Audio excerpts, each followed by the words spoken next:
Order, it is 6:46 on a Tuesday evening, August 16th, a special council member meeting, City of Marshfield in the council chambers. Please rise for the Pledge of Allegiance. I pledge allegiance to the flag of the United States of America and to the republic for which it stands, one nation under God, indivisible, with liberty and justice for all. Public comment period, correspondence. At this time, I'll recognize those members of the public who have indicated a desire to address the council. Upon recognition by me, persons may address the council first stating their name and address. The council may act on emergency matters introduced by members of the public. Are there any public comments? Are there any public comments? Third time's a go. Any public comments? Seeing none, we are going to adjourn into closed session under Wisconsin Statute, Chapter 19.85(1)E, deliberating or negotiating the purchase of public properties, the investing of public funds, or conducting other specified public business, whenever competitive or bargaining reasons require a closed session. Development agreement for project in TIFT District Number 13 and termination of previous agreement related to the development of this land. And I do not see anything on my screen. Before we do that, I need everyone to log into the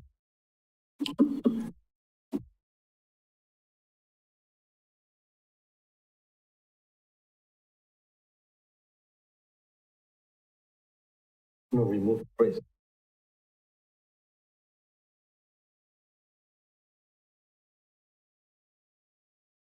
Okay.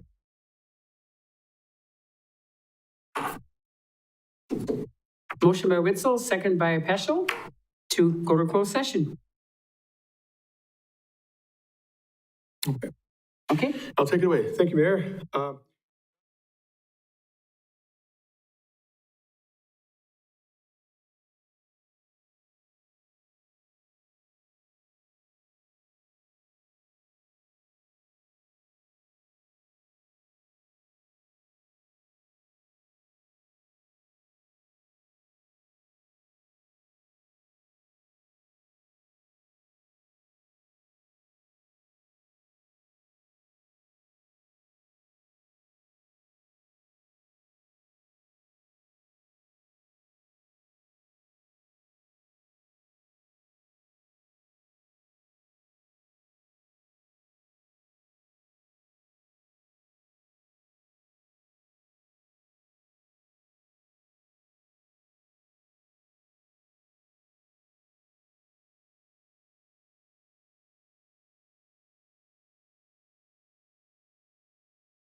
Reconvene in open session.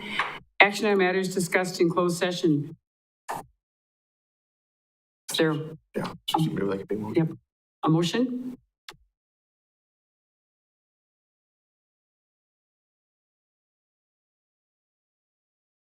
Okay. Second. Mr. Patient made the motion, Mr. Fire second. I don't have the screen in front of me. I apologize. That for approval? You'd ask what the motion. Yeah, ask what ask what the motion is, but I think they're saying to approve the development agreement. No. We have to take these one at a time. So this would just be to approve the development agreement if that's your prerogative. Yeah, they have to be 3 separate items.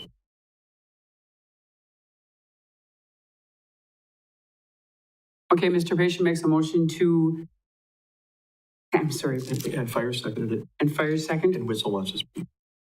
and Alderman Witzel? Can you identify what this motion is again? Okay, thank you. If I could speak to that, I think it might be good to make note of the fact that that would be subject to approval of the other items on the agenda, because otherwise you wouldn't enter into an agreement if there wasn't going to be the funding and the bid acceptance. So with that in mind, is that okay? I mean, I feel like I'm going beyond my role here, but I want to make sure we don't get ourselves in a bad place. Like I said, whichever order. Yeah. Just to interrupt there, I'm not hearing everybody real well. Can you repeat what the motion is? I know Mr. Whistle asked that, but I did not hear the response. Sorry, I didn't have my microphone on, Adam. I forgot you're out there in the world somewhere.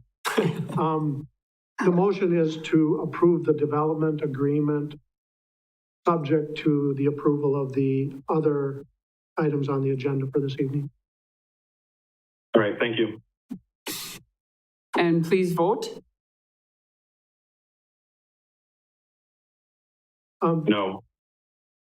Before you do that, yeah, Yeah. Oh, we're going to Certainly, discuss it. certainly, Okay. certainly. I thought we had discussed. Yes, I'm sorry.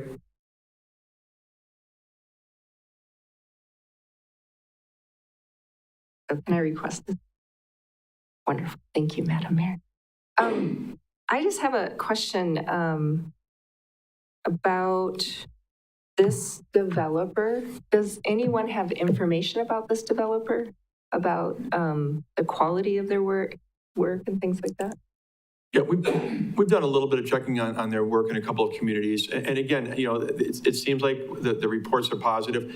They don't do an elaborate product, as probably has been noted. But as far as, you know, carrying out their, the expectations of them, what I've heard from the 2 cities that we did check on, it was favorable. That they met their obligations. Okay, so the 2 houses that were built in the Daniel subdivision, because that's my district and I too walked through it, I would agree. Well, and I know the market's changing and stuff, but when I look at those 2, I say, okay, those 2 probably belong here. And so I'm wondering, did they get assessed? Has our assessor looked at those? Do we have any? Can find out, because again, you know, as we talk about those homes, the requirement was that they meet a minimum assessed value. And so I get the concern about how they look. I haven't actually taken a close look at them, but I will check with the assessor and see if he's given them a value at this point.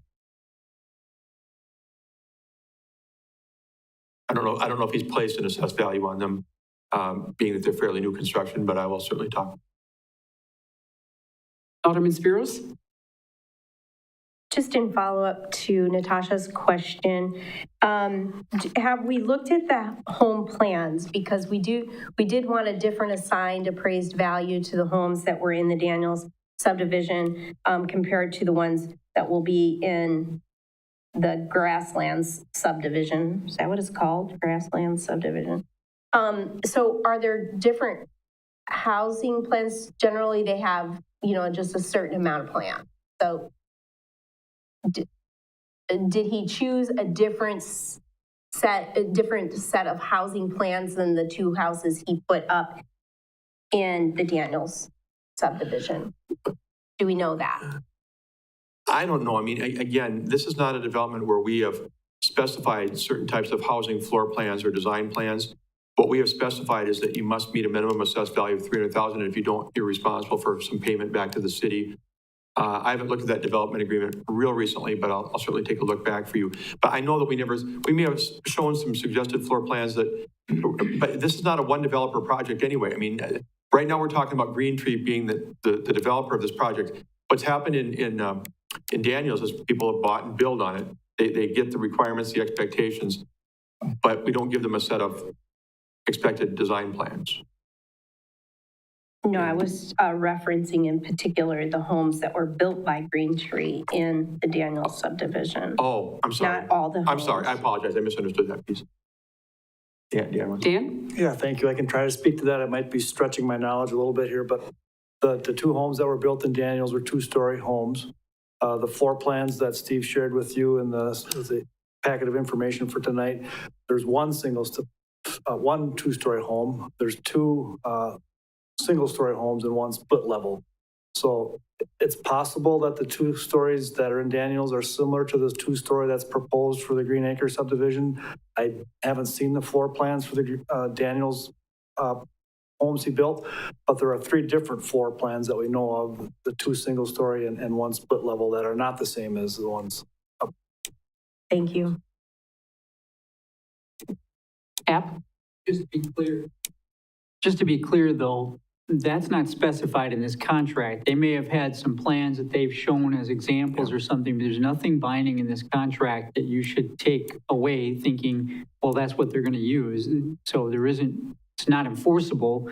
You know, they could build something different or whatever. I'm assuming everybody knows. We haven't specified that within this development agreement.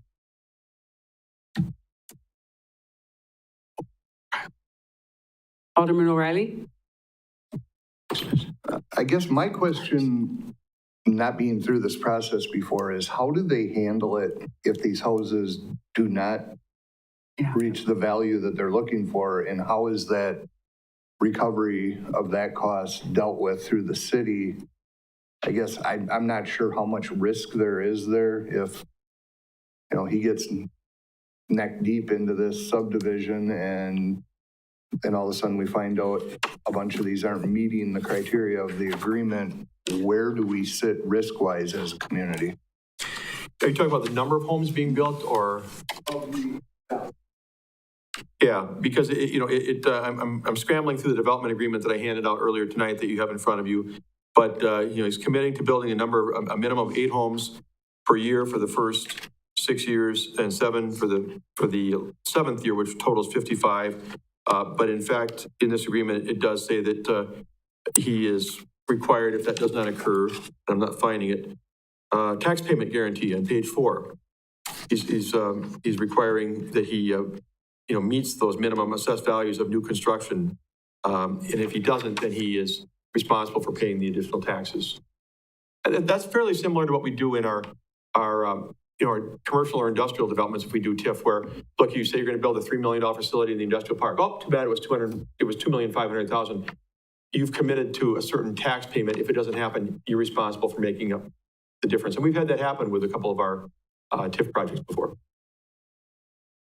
If that would happen, how long is he responsible for that tax payment? Would that run to the end of the TIF, or is it ultimately run till the end of time? Yeah. I don't know how that's broken out. It's in Okay, the it's in paragraph development 6, agreement yeah. for January 1st, 2036, which is run through the life of the TID. And then the other provision that we have in here is we've got a first mortgage on all of this property. Now, obviously, they'll have to probably release some of that as they sell it off, but the city's going to have as security a first place mortgage. So the concept behind this is that the developer's going to buy the property.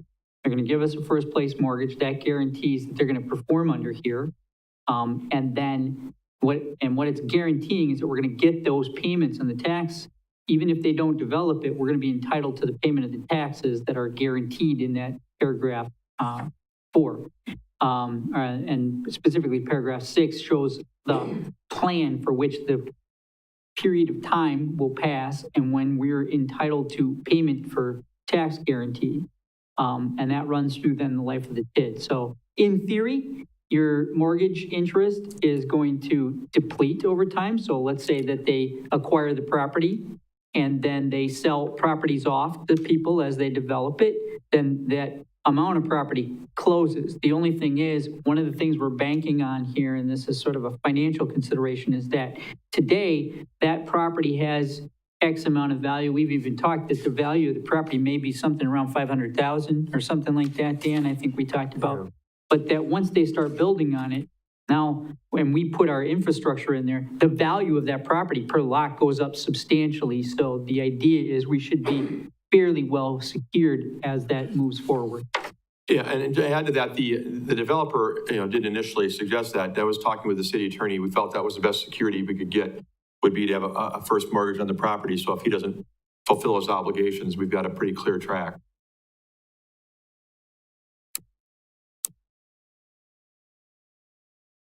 Any other discussion? Seeing none, please vote. I know. Mr. Fisher? No.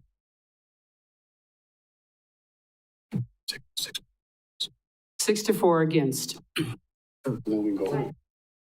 Oh, sorry, I'm sorry, 5 before Brian's gone. 5 to 4, Brian is gone. I'm sorry, my fault.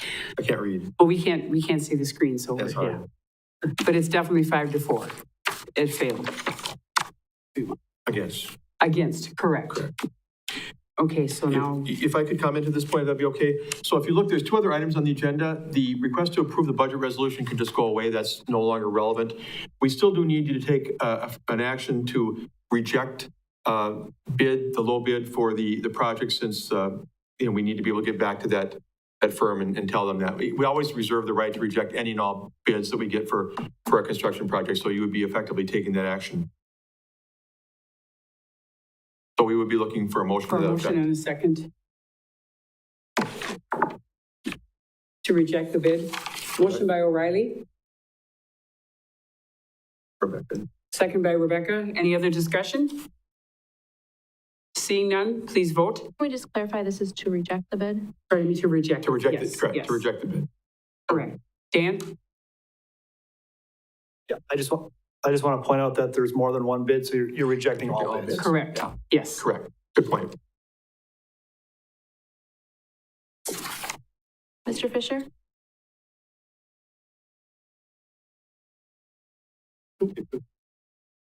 Mr. Fisher?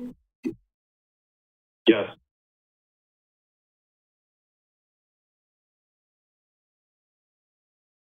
Six to three. 6 to 3 in favor of rejecting all bids. With that said, we'll have a motion to adjourn. By Mr. Witzel, second by Mr. O'Reilly, and we are adjourned. Thank you. And if you would please turn in those other materials.